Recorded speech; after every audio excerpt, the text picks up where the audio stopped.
So let's start with this one lie. Everybody tells you you have to have discovery calls. They tell you that you have to have a call where you agitate the person's pain, where you handle their objections, and where you try to lead them to make the decision on the spot to make the sale, because if they go away, it's going to be really hard to get them back.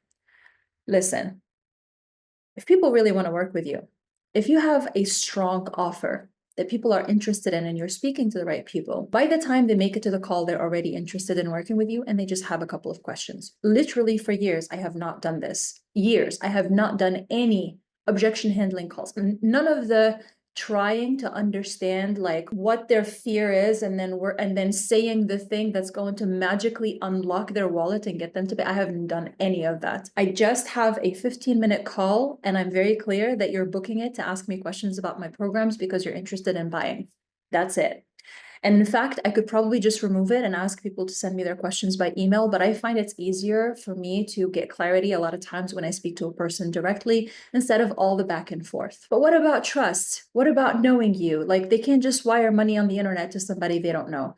Maybe, but I'm creating content. And so if they want to feel into, do I get along with this person? Do I like her energy? And all of those questions, that's what my content is for. Videos especially, it makes it so easy to see what I am like. And then you feel into whether you feel I am the right person for you or not. And then you can look at my programs on my website, you can read about them, or you can shoot me an email or get on a call and let me know, hey, like I've looked at your programs and I don't feel like I find quite what I need here. What else do you have? People don't need me on a call with them for an hour trying to play with their pain. And I think this is not only not needed, I think it's actually messed up, because the truth is sometimes people are just not ready. A lot of people are not ready for the programs. A lot of times it's just not right for them. It's not right for them. If it's not the right time, it's not the right time. Could it be that it's their fear that's holding them back? Yes, but it's not my job to get them to decide. It's not my job to get the person to be like, hey, like you need to get over the fear and buy my program. Because when I do that, if I were to do that, I push them to make that decision.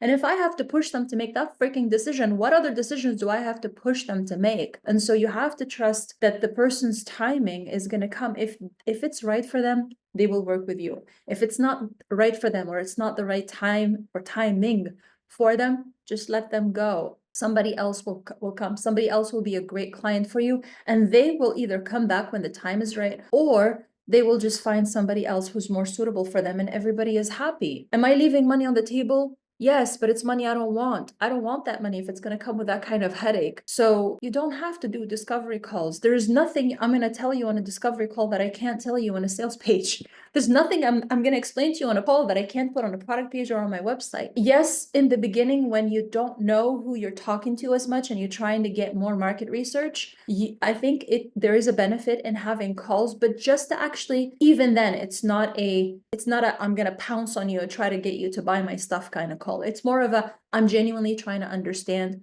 who is my ideal client, what kind of problems do they have, what do they need, how can I best serve them so that I can create the best program that's going to fit them. It makes sense to have a conversation with them to better understand them, not necessarily craft an offer for that person, but position it in a way that works for that person. You know what I mean? You should have in the back of your mind, what do you want to sell? What do you want to create? And not just create just because that's what people want, because the market has endless needs and their desires keep coming because they're human beings. We are not they, I am a human being. We're all human beings.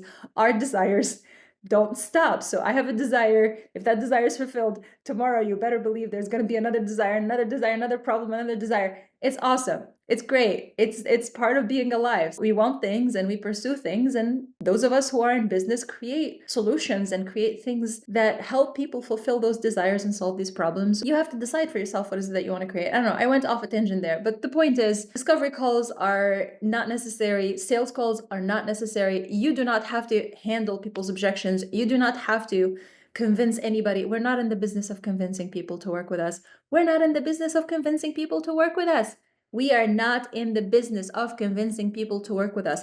Once you understand this, once you get this point that money is going to come to you, period. Money comes through people, not from people. It comes through people. What does that mean? That means you do the work, you put yourself out there, you create offers, i.e. you open doorways for the universe to pay me. You say, hey, universe, I'm ready to get paid. Here are all the ways that I'd like to get paid. And you put it out there in front of people. and you serve, but it's none of your business who precisely ends up buying. Could be this person, could be that person, could be the other person. It's not going to be a cat or a dog or a door or a piece of furniture.